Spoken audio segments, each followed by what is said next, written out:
नमस्कार, मी वंदनाच रेसिपीमध्ये तुमचं सर्वांचं स्वागत आहे। तर मी आज सुक्या बोंबलाची चटणी बनवणार आहे। तर हे बोंबील घेतलेले आहेत, मी आता याला साफ करून घेते आणि भाजून घेऊन याला स्वच्छ धुवून घेणार आहे मी।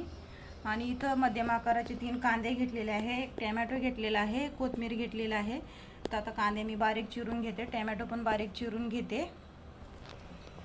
तर बघू शकता मी बोंबील साफ करून घेतलेले आहे आणि असे बारीक तुकडे करून घेतलेले आहेत छोटे छोटे, आणि बारीक चिरून घेतलेला आहे कांदा, बारीक चिरलेली कोथिंबीर, टोमॅटो बारीक चिरलेला आहे। तर मी आता इथे गॅस चालू करून घेते, कढई ठेवलेली आहे आणि आता हे बोंबील जे आहेत ना, आता मी हे भाजून घेते आणि ह्याला करपेपर्यंत भाजायचं नाही आहे, एकदम हलकं भाजून घ्यायचं आहे। फक्त आच लागलं का बंद करून घ्यायचा आहे गॅस। तर बघू शकता बोंबील भाजून झालेले आहे आणि असंच भाजायचं आहे। तर मी आता हे काढून घेते बोंबील।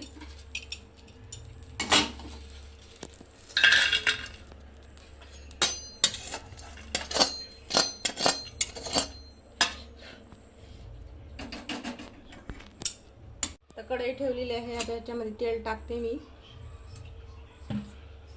तर तेल टाकून झालेलं आहे, आता बारीक चिरलेला कांदा आता हे घालते मी। आता ह्याला लालसर होईपर्यंत तेलामध्ये फ्राय करून घ्यायचं आहे।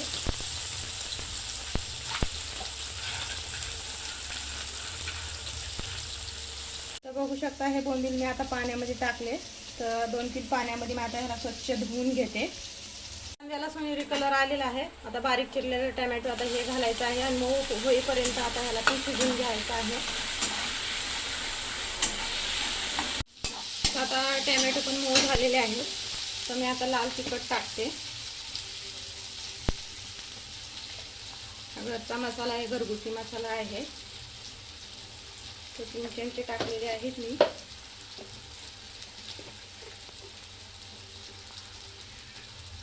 आणि थोडीशी हळद,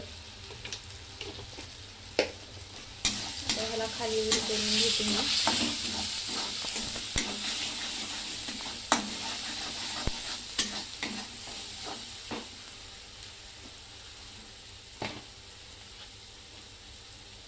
आता हे स्वच्छ मी बोंबील धुवून घेतलेले आहे 2-3 पाण्यामध्ये। तर बघू शकता हे बोंबील टाकते मी आणि ही बारीक चिरलेली कोथिंबीर आणि चवीपुरतं मीठ। आता ह्याला परतून घेते मी। आहे तेलामध्ये आलेला आहे आणि आता याच्यामध्ये मी 1 ग्लास पाणी घालते। तर पाणी टाकून झालेलं आहे आणि मिडियम गॅसवरती आता ह्याला झाकण ठेवायचं आहे आणि मध्ये मध्ये ह्याला परतवत राहायचं आहे। एक 15 मिनिटांमध्ये बोंबलाची चटणी तयार होईल। A few moments later. बघू शकता 15 मिनिटं झालेली आहेत, मी झाकण काढून घेते। आता बोंबलाची चटणी बनवून तयार आहे आणि आता वरून टाकते कोथिंबीर मी। गॅस बंद करून घेते, मी प्लेटमध्ये काढून घेते। तर बघू शकता एकदम छान झालेली आहे। तर तुम्ही पण असंच बनवून बघा, तर तुम्हाला पण बोंबलाची चटणी नक्कीच आवडणार, जसं मी बनवले तसं। तर बनवून बघा एकदा। तर कशी वाटली ही रेसिपी कमेंट करून कळवा आणि आवडला असेल तर लाईक करा, शेअर करा, सबस्क्राईब करायला विसरू नका।